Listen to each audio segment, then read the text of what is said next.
IPL 2026లో వరుస ఓటములతో సతమతమవుతున్న Kolkata night riders కు గుడ్ న్యూస్ అందింది. ఆ జట్టు ఎన్నో ఆశలతో జట్టులోకి తీసుకున్న శ్రీలంక పేసర్ మతిసా పథిరానా ఫిట్నెస్ సాధించాడు. శ్రీలంక క్రికెట్ బోర్డు నిర్వహించిన ఫిట్నెస్ పరీక్షల్లో నెగ్గిన అతడికి బోర్డు నుంచి ఎన్ఓసీ లభించింది. దీంతో అతడు త్వరలోనే ఐపీఎల్ 2026 కోసం భారత్ లో అడుగుపెట్టనున్నాడు. ఏప్రిల్ 14న చెన్నైలో చెన్నై సూపర్ కింగ్స్ తో జరిగే మ్యాచ్ సమయానికి పథిరానా కేకేఆర్ కు అందుబాటులో ఉండే అవకాశం ఉంది. గాయం కారణంగా టోర్నమెంట్ ప్రారంభ దశలకు దూరమయ్యాడు 23 ఏళ్ల మతీషా. టీ20 ప్రపంచ కప్ 2026 సమయంలో అతడు గాయపడ్డాడు. అప్పటి నుంచి ఆటకు దూరమయ్యాడు. కానీ ఇప్పుడు ఫిట్నెస్ సాధించి గ్రౌండ్ లోకి దిగేందుకు రెడీ అంటున్నాడు. హర్షిత్ రాణా, ఆకాష్ దీప్ లు గాయంతో దూరం కావడంతో కేకేఆర్ బౌలింగ్ యూనిట్ బలహీనంగా మారింది. భారత్ బంగ్లాదేశ్ మధ్య ఉద్రిక్తతల కారణంగా ముస్తాఫిజుర్ రెహమాన్ ను సైతం విడుదల చేసింది కేకేఆర్.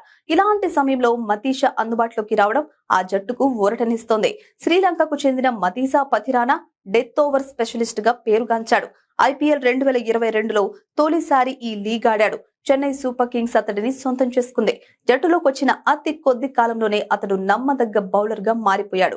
బేబీ మలింగ గా పేరు సంపాదించి జట్టు విజయాల్లో కీలక పాత్ర పోషించాడు. డెత్ ఓవర్ లో కట్టుదిట్టంగా బంతులేస్తూ ప్రత్యర్థి బ్యాటర్లకు కళ్లం వేశాడు. 2025 వరకు చెన్నైలోనే కొనసాగిన పథిరానాను ఐపీఎల్ 2026 సీజన్ కి ముందు జరిగిన వేలంలో కేకేఆర్ 18 కోట్ల రూపాయలకు దక్కించుకుంది. మరోవైపు ఐపీఎల్ 2026లో కేకేఆర్ ఇబ్బంది పడుతోంది. ఆడిన 4 మ్యాచ్లలో 3 ఓడిపోయింది. మరో మ్యాచ్ వర్షం కారణంగా రద్దయింది. ప్రస్తుతం ఆ జట్టు పాయింట్ల పట్టికలో చివరి స్థానంలో నిలిచింది.